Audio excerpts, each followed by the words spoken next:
Hello everyone, मैं हूं CA कविता और आज हम लोग डिस्कस करेंगे कैश ट्रांजैक्शंस लिमिट के बारे में। जी हाँ, बहुत से लोग मुझसे पूछते हैं कि मैम कितना कैश हम लोग लेन देन कर सकते हैं अगर हम प्रॉपर्टी परचेज करते हैं या बैंक अकाउंट के अंदर हम लोग कैश डिपॉजिट करवाते हैं या फिर किसी भी पर्सन को बिल्स से रिलेटेड पेमेंट करते हैं, बिल से रिलेटेड पेमेंट रिसीव करते हैं, खर्चों से रिलेटेड पेमेंट करते हैं। तो यानी जो भी बिजनेस ट्रांजैक्शंस है या पर्सनली कोई प्रॉपर्टी लेन देन की ट्रांजैक्शंस है, लोन के लेन देन की ट्रांजैक्शंस है, तो हम कैश के अंदर कितनी कर सकते हैं, सारी डिटेल्स मैं आज की इस वीडियो में आप लोगों से डिस्कस करने वाली हूं। और ध्यान रखिएगा, ये जितनी भी डिटेल्स मैं आप लोगों को बताऊंगी वो डिटेल्स 2026 कैलेंडर ईयर के लिए एप्लीकेबल होने वाली है। जी हाँ, 2026 कैलेंडर ईयर पे ये डिटेल्स जो है ये एप्लीकेबल होंगी, तो बहुत ध्यान से इस चीज को समझिएगा।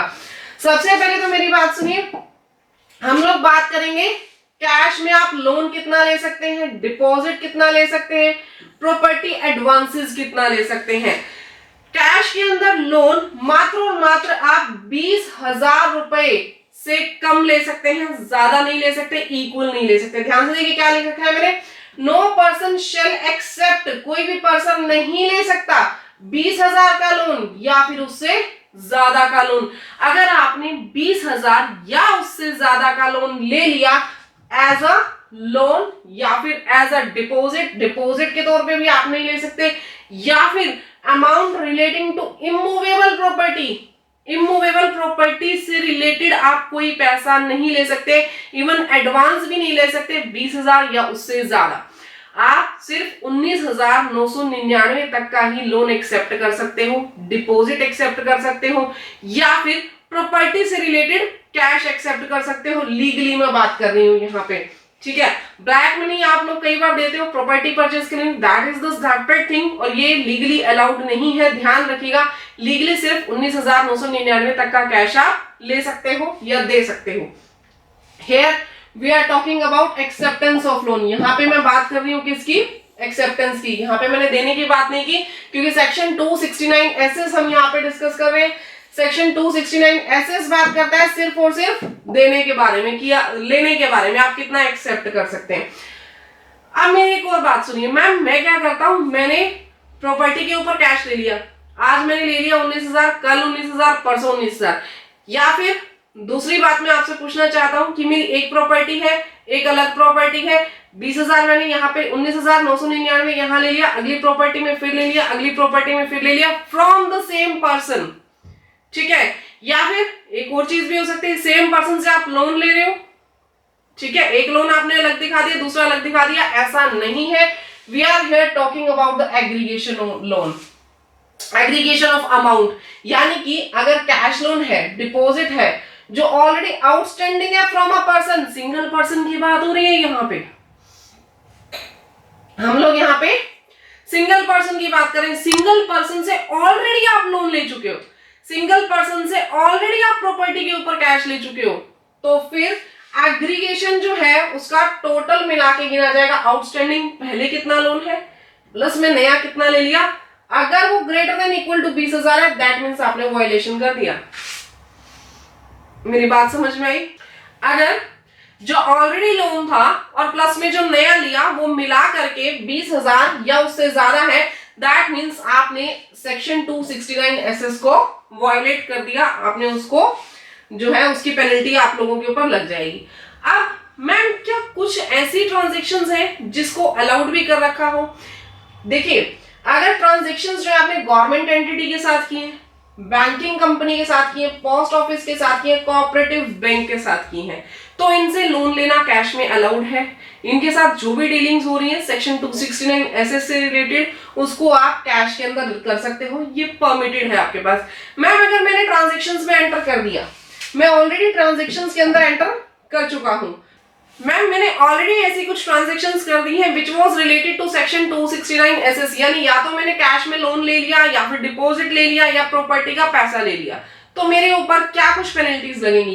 पेनल्टीज ध्यान रखिएगा, छोटी मोटी पेनल्टी नहीं है, 100% पेनल्टी आप लोगों को पे करनी पड़ेगी। यानी अगर 5 लाख का कैश में लोन ले लिया तो 5 लाख ही पेनल्टी लग जाएगी आप लोगों के ऊपर। 5 लाख का डिपॉजिट ले लिया, 5 लाख की पेनल्टी। 5 लाख रुपए कैश में ले लिया प्रॉपर्टी के, 5 लाख की पेनल्टी। पेनल्टी मैम मुझ पे लगेगी या देने वाले पे? 269 एसएस तो आप पे लगा रहा है, देने वाले पे अलग सेक्शन में लगेगी, वो भी बताऊंगी। यहाँ पे 269 एसएस किस पे लगा रहा है? आपके ऊपर। 269 एसएस क्या बोल रहा है कि अगर आपने लोन ले लिया, जितने आपने लोन लिया उतने की मैं पेनल्टी लगा दूंगा, जितने की आपने डिपॉजिट ली उतने की पेनल्टी लगा दूंगा, जितने की आपने प्रॉपर्टी के अगेंस्ट कैश लिया मैं उतने की पेनल्टी लगा दूंगा। तो यहाँ पे सेम अमाउंट की आपको पेनल्टी लग जाएगी, इसलिए ध्यान रखिएगा कभी भी कैश में लोन नहीं लेना, कभी भी कैश में डिपॉजिट नहीं लेना, प्रॉपर्टी का पैसा नहीं लेना। फर्स्ट हमारा पॉइंट यहाँ पे क्लियर हो गया। नेक्स्ट पॉइंट की अगर मैं बात करूं, आगे हमारे पास है रीपेमेंट ऑफ लोन। अभी मैंने आपको बताया था रीपेमेंट की भी मैं यहाँ पे बात करूंगी। रीपेमेंट ऑफ लोन हमारे पास आ जाता है सेक्शन 269 में। सेक्शन 269 में लोन की भी बात होगी, पेमेंट ऑफ डिपॉजिट की भी बात होगी, स्पेसिफाइड एडवांसेस जो है कैश में, अगर आपने किसी को एडवांस दे दिया, देखो आपने पहले लोन लिया, अब क्या किया, एडवांस दे दिया कैश के अंदर। तो अगर आपने किसी को कैश के अंदर एडवांस दे दिया, अगर आपने किसी को कैश के अंदर एडवांस दे दिया, लोन डिपॉजिट एडवांस कुछ भी दिया हो रिलेटेड टू प्रॉपर्टी, एडवांस किससे रिलेटेड, इमूवेबल प्रॉपर्टी से रिलेटेड, तो यहाँ पे आपका ये सेक्शन जो है वो वायलेट हो जाएगा अगर उस लोन डिपॉजिट इंटरेस्ट की अमाउंट 20,000 या उससे ज्यादा है, यानी इंक्लूडिंग इंटरेस्ट आप लोग उससे ज्यादा पेमेंट नहीं कर सकते। जैसे कई लोग कहते हैं कि मैम पेमेंट कर दिया लोन का पेमेंट तो सिर्फ 19,000 किया कैश में, लेकिन हमने ब्याज सारा कैश में दे दिया।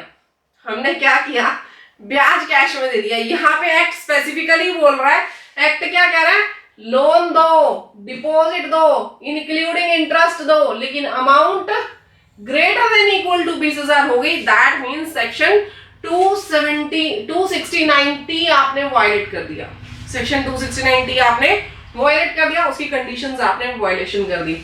अब इसकी पेनल्टी लगेगी सेक्शन 271E में, इसकी पेनल्टी लगेगी सेक्शन 271E में। पेनल्टी कितनी लगेगी, वही 100%।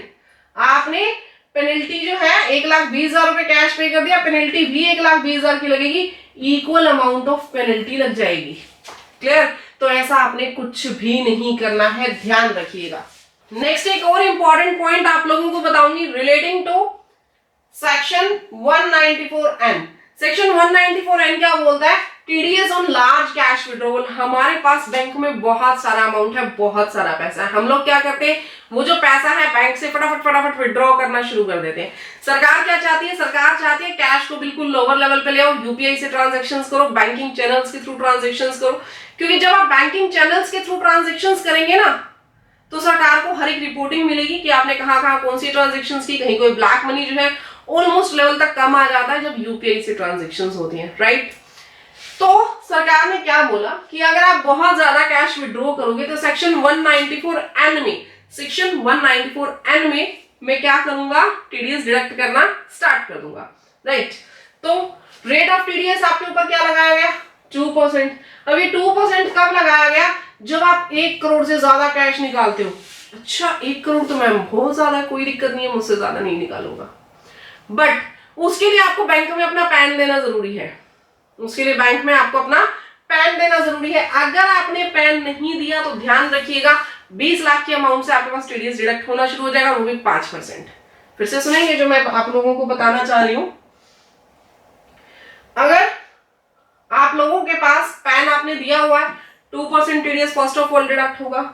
कब, जब 1 करोड़ से ज्यादा आपने कैश विड्रॉ किया। और इसके अलावा अगर आप लोगों ने पैन नहीं दिया हुआ, अगर पैन नहीं दिया हुआ तो 5% टीडीएस डिडक्ट होगा, वो भी 20 लाख की अमाउंट से। मेरी बात समझ में आ गई, ये चीज आप लोगों को ध्यान रखनी है।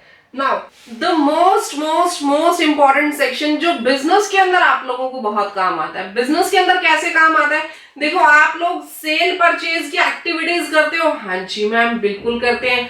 हम लोग उसके अंदर कैश रिसीव और पेमेंट भी करते हैं, तो वहां पे ज्यादातर ट्रांजैक्शंस के ऊपर एप्लीकेबल होता है सेक्शन 269ST। वहां ज्यादातर ट्रांजेक्शन्स के ऊपर एप्लीकेबल होता है सेक्शन 269 ST। अब ये बोलता क्या है, ये कहता है कि कोई भी पर्सन किसी से भी 2 लाख या उससे ज्यादा रिसीव नहीं कर सकता। ध्यान सुनिए, 2 लाख भी रिसीव नहीं कर सकता। आप लोग 2 लाख से 1 रुपया कम ले सकते हैं, 2 लाख के बराबर भी नहीं ले सकते। मेरी बात समझ में आ गई? सेक्शन 269 ST क्या बोलता है? सेक्शन 269 ST बोलता है कि आप सिंगल डे में किसी भी पर्सन से किसी ट्रांजेक्शन से रिलेटेड 2 लाख या उससे कम पेमेंट, 2 लाख या उससे ज्यादा पेमेंट नहीं ले सकते, कम लेनी है आपको। और किस किस चीज के रिगार्डिंग? किसी भी पर्सन से सिंगल डे में इन respect of a single transaction, यानी कि कोई एक सिंगल ट्रांजेक्शन आपने की, आपने सेल की, आपने किसी भी पर्सन को सेल कर दी। अब सेल एक सिंगल ट्रांजेक्शन है, पूरे साल में आपने सेल की होगी, पूरे फाइनेंशियल ईयर में। अब पूरे फाइनेंशियल ईयर में जितनी भी सेल की पेमेंट जो कैश में ले सकते हो, 2 लाख से 1 रुपया कम, 2 लाख या उससे ज्यादा नहीं ले सकते। मैम मैं क्या करता हूँ, 1-1 लाख के 4 बिल काट दूंगा, 1 lakh 1 lakh 1 lakh 1, bill number 1, bill number 2, bill number 3, bill number 4, और चारों बिल्स अलग अलग डेट के। अब तो मैं 4 लाख ले लूंगा, नहीं ले सकते। मैंने बोला सिंगल ट्रांजेक्शन, सेल एक सिंगल ट्रांजेक्शन ही तो है। सेल क्या है? एक सिंगल ट्रांजेक्शन है, उसके रिगार्डिंग आप लोग यहाँ पे नहीं ले सकते इससे ज्यादा कैश।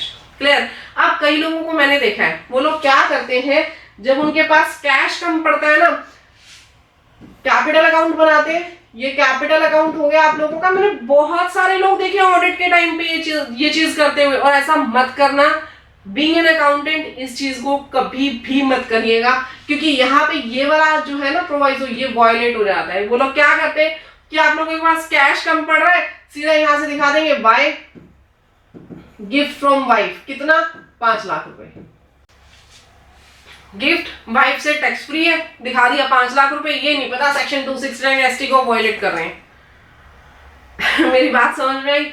आप लोग अगर गिफ्ट दिखा रहे हो वाइफ से, 5 लाख का कैश दिखा रहे हो, आपने ये देख लिया जी गिफ्ट के ऊपर टैक्स नहीं है, ये तो देख लो कैश देना कितना अलाउड है। यहाँ पे 5 लाख उठा करके कैश दे दिया, क्या 5 लाख का कैश देना अलाउड है? ट्रांजेक्शन क्या है? एक सिंगल ट्रांजेक्शन है, चाहे पूरे साल में क्यों। सिंगल ट्रांजेक्शन क्या है? यानी कि गिफ्ट देना। तो आप 2 लाख से 1 रुपए कम का गिफ्ट दे सकते हो, उससे ज्यादा का गिफ्ट भी नहीं दे सकते हो। तो तभी मैं बता रही हूँ, बहुत मोस्ट इंपॉर्टेंट सेक्शन ये है, ध्यान रखिए इस चीज का। नेक्स्ट अगर मैं बात करूं, in respect of transaction related to 1 event और ओकेजन, एक इवेंट या ओकेजन से रिलेटेड भी नहीं दे सकते। मैम एक इवेंट या ओकेजन यानी कि मैंने इसमें एग्जांपल भी लिया है, देखिए वेडिंग फंक्शन का। आपने वेडिंग फंक्शन का कोई भी एक कॉन्ट्रैक्ट ले लिया, आपने वेडिंग फंक्शन का कॉन्ट्रैक्ट साइन कर लिया, ठीक है। अब वेडिंग फंक्शन के कॉन्ट्रैक्ट में आपने क्या करना था? डेकोरेशन भी आपकी जिम्मेदारी थी, प्लस में और क्या होता है, और जो कैटरिंग है, कैटरिंग भी आपकी रिस्पॉन्सिबिलिटी थी, कैटरिंग भी आपकी रिस्पॉन्सिबिलिटी थी, ये दोनों चीजें आपकी रिस्पॉन्सिबिलिटी थी। आपने क्या किया? आपने इसका बिल 1,50,000 का बनाया, इसका बिल 1,50,000 का, आपने अलग अलग बिल बना दिया। और सिंगल वेडिंग से रिलेटेड, सिंगल वेडिंग के आपने क्या किए? 2 बिल बनाए, ठीक है। वेडिंग के अंदर आपने कैटरिंग का काम लिया, ओके। वेडिंग के अंदर आपने डेकोरेशन का काम लिया, ओके। दोनों का बिल आपने 1.5 लाख का बनाया, 150 का, और दोनों ही बिल्स आपने कैश में ले लिए। मैडम 150 कैश मैंने लिया, 1,50,000 कैटरिंग का, 1,50,000 मैंने ले लिया डेकोरेशन का। That is also not allowed. आपको लो चाहता ही नहीं है कि आप कैश में ज्यादा ट्रांजेक्शंस करो। लो क्या कह रहे हैं? आप एग्रीगेट कर दो। अगर बात हो रही है सिंगल, ठीक है, अगर बात हो रही है ऐसी ट्रांजेक्शन की जो कि 1 इवेंट या ओकेजन से रिलेटेड है, अगर हम बात कर रहे हैं ऐसी ट्रांजेक्शंस की which is related to 1 event और ओकेजन, एक सिंगल इवेंट या ओकेजन से रिलेटेड अगर ट्रांजेक्शंस है, तो आप लोग उसको ऐड करके चलेंगे, उसका एग्रीगेट लेकर के चलेंगे। एग्रीगेट लेने के बाद आप डिसाइड करेंगे कि जो टोटल कैश है वो हमें 2 लाख से 1 रुपया कम लेना है। यानी यहाँ पे भी अगर मेरे पास 3 लाख रुपए आए, 2 अलग अलग इवेंट्स थे, 3 लाख रुपए आए, बट आप लोगों ने वो 3 लाख 1.5 लाख डिवाइड करके कंसीडर नहीं करना, टोटल एक ही सम मानना है 3 लाख का। और वहां पे आप लोगों ने 1,99,999 इतनी अमाउंट तक आप कैश ले सकते हो। 1,01,000 आपको बैंक से ही लेना पड़ेगा। Clear everyone? पेनल्टी इसकी हमारे पास रह गई थी। पेनल्टी हमारे पास इसमें क्या लगेगी, सेक्शन 271 डीए में इसकी पेनल्टी लग जाएगी। पेनल्टी इसकी रहेगी इक्वल अमाउंट, यानी कि अगर 4 लाख रुपए कैश मिली, सेम 4 लाख की पेनल्टी यहाँ पे लग जाएगी। तो सब में ऑलमोस्ट देखेंगे ना आप, तो इक्वल अमाउंट की पेनल्टीज यहाँ पे आ रही है। नेक्स्ट हमारे पास आ जाता है cash payment of business expenditure. अगर बिजनेस से रिलेटेड कोई भी एक्सपेंडिचर किया है, कोई भी एक्सपेंडिचर P&L अकाउंट में आपने अगर शो कर दिया, तो वो उसके ऊपर हमारे पास सेक्शन 40A3 अप्लाई हो जाता है। और 40A3 क्या कहता है कि 10,000 से ज्यादा इन अ डे आप लोग पेमेंट नहीं कर सकते। मैम यहाँ पे तो साफ तौर पे यही लिखा है कि 10,000 इन अ डे। हाँ जी, 10,000 in a day to a single person, आप उससे ज्यादा पेमेंट नहीं कर सकते। ध्यान रखिएगा, यहाँ 10,000 पर डे अलाउड है। यहाँ 10,000 पर डे अलाउड है। जैसे मैंने किसी को 5 लाख की पेमेंट करनी है, 10,000 आज की, 10,000 कल की, 10,000 परसों की, दैट इज अलाउड। यहाँ पे थोड़ा सा आप लोगों को कंफर्ट जोन दिया है, अलाउड है, लेकिन फिर भी मैं राय ये दूंगी कि बैंक से किया करो, कल को लीगली प्रूफ करना आसान रहता है। ठीक है मैम, मैंने तो जी एक दिन में 15,000 की पेमेंट कर दी, 1,50,000 की पेमेंट कर दी, क्या होगा? आपका 100% एक्सपेंडिचर डिसअलाउड हो जाएगा। 100% एक्सपेंडिचर डिसअलाउड होने का मतलब क्या है?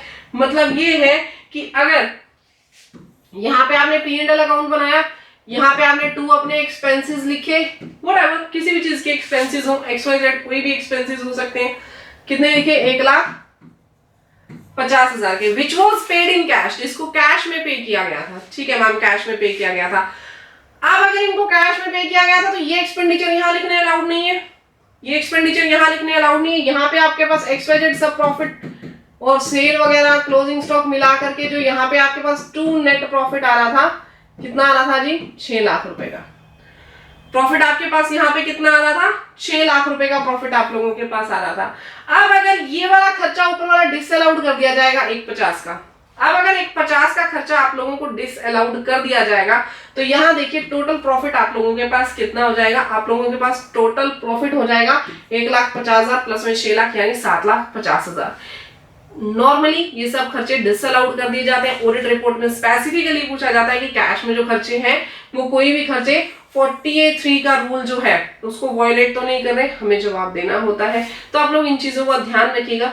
जो भी खर्चे दिखाएं 10,000 का ब्रेकअप करके आपको दिखाना है उसके अंदर।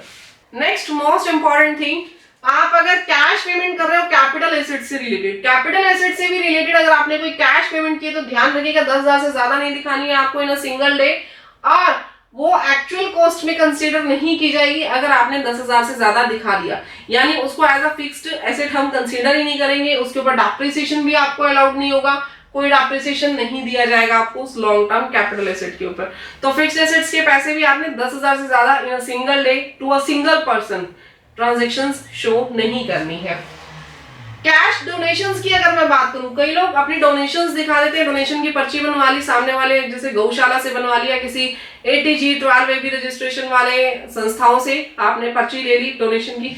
बट ध्यान रखिएगा इनकम टैक्स एक्ट क्या बोलता है, 2,000 से ज्यादा अगर आपने कैश पे किया, ठीक है, आपने किसी भी संस्था को 2,000 या उससे ज्यादा का कैश पे किया, तो वो अलाउड नहीं होगा।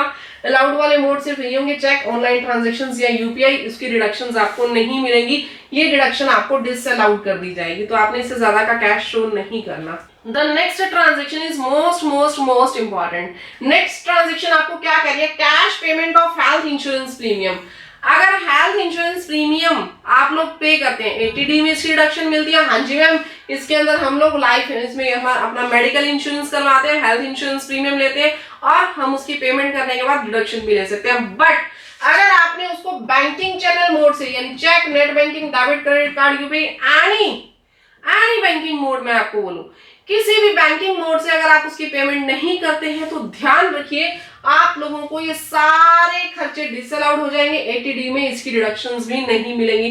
तो आप देखिए कैश पे कहां कहां सरकार ने रोक लगा रखी है। इन सभी ट्रांजैक्शंस को करते टाइम आप लोगों ने ध्यान रखना है। इवन अगर आपका क्लाइंट भी ऐसी कोई ट्रांजैक्शन कर रहा है, हेल्थ इंश्योरेंस प्रीमियम ले रहा है, तो आप उसको बताएं कि हेल्थ इंश्योरेंस प्रीमियम लेते टाइम वो सिर्फ और सिर्फ जो पेमेंट है वो बैंकिंग चैनल के थ्रू करें, कैश में पेमेंट ना करें। तो गाइस, अगर ये वीडियो, ये इन्फॉर्मेशन अच्छी लगी हो तो वीडियो को लाइक, चैनल को सब्सक्राइब जरूर कर दीजिएगा। मिलते हैं नेक्स्ट वीडियो में और भी बढ़िया इन्फॉर्मेशन के साथ। तब तक के लिए thank you, bye bye, take care everyone, जय हिंद।